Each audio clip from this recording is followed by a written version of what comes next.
Halo guys, jadi kita ini baru kita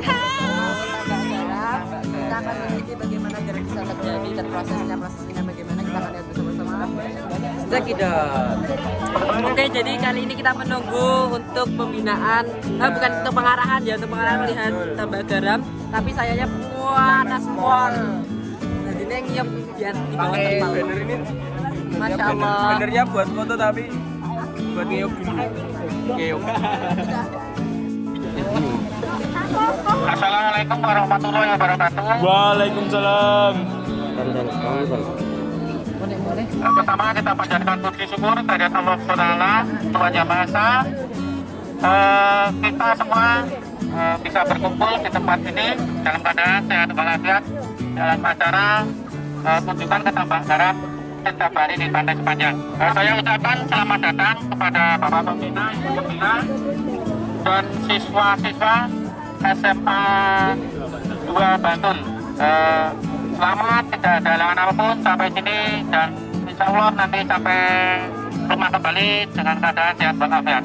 Di tahun 2014 dulu kita masih menggunakan pikulan ember penimba air dari laut untuk dibawa ke kolam-kolam terpal di tanah. Dan akhirnya pada tahun 2018 kita mendapat bantuan dari Bapak Gubernur. Kita bikin tambak garam dengan nama sistem tunnel atau terowongan. Itu menggunakan plastik geomembran yang hitam pada bawahnya itu dan plastik UV di atas untuk melindungi dari hujan.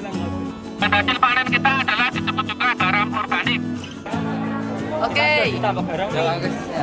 Oke, selamat datang di Tambak Garam Gunung Kidul. Kita hari ini akan meneliti, akan berkeliling melihat-lihat bagaimana proses pembuatan garam. Dan perkenalkan, nama saya Muhammad Diki Saputra, absen 25. Dengan rekan saya Waris Nugroho, absen 35. L.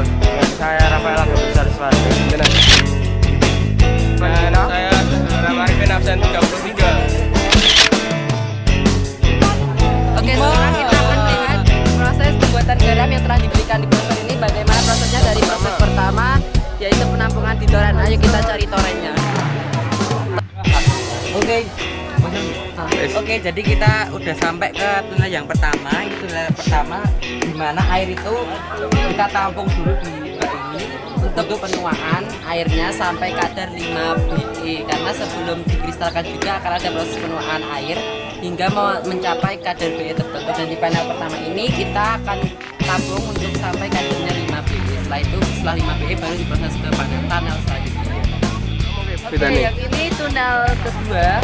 Ini sama juga untuk penuaan air laut, bedanya hanyalah untuk memprosesnya kadar BE-nya yang berbeda. Untuk tunnel 2 sendiri kadar BE-nya sampai 10 BE. Jadi sebelum menuju ke panel 3, panel tunnel 3 itu ke tunnel 2 dulu untuk penuaan sampai ke 10 BE. Nanti kalau sudah sampai 10 BE baru dipindahkan ke tunnel 3 yang akan lanjut ke kadar BE selanjutnya. Tunnel 3 di sini salah satu proses untuk pengkristalan, bukan pengkristalan ya, untuk penuaan air dulu sebelum dikristalkan untuk mencapai 10 sampai 15 kadar BE-nya.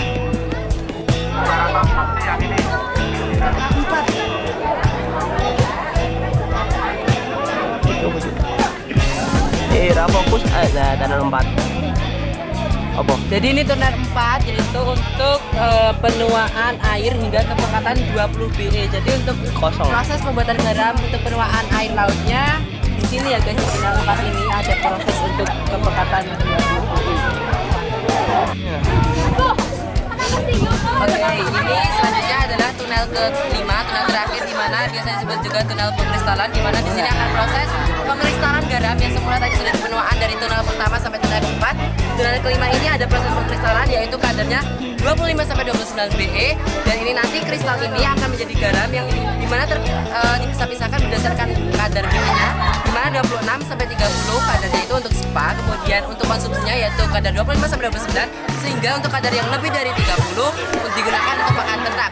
Sehingga kalau kita untuk mengonsumsi garam itu di atas kadar 30 itu terlalu berbahaya ya guys, karena untuk pakan ternak, pupuk dan bittern biasanya untuk pupuk juga sendiri dicampur dengan pupuk lain. Nah, kemudian itu bisa dijadikan untuk penyubur tanaman ataupun pengusir hama seperti yang dijelaskan oleh Bapak yang menunggu tunnel-tunnel ini. Oke, jadi kita kita di sini bisa lihat untuk produk garam yang kita lalui dari vakum dari tunnel 1 sampai 5. Terus ini produk yang dihasilkan.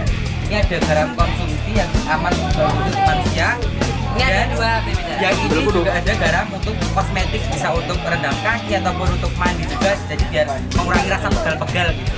Nah, ini juga ada dua jenis. Yang pertama ada agak kasar, yang satu agak halus. Ini biasanya untuk yang halus ini untuk ditaruh di atas meja atau biasa disebut garam meja. Sedangkan ini biasanya garam-garam biasa untuk rumah tangga di dapur.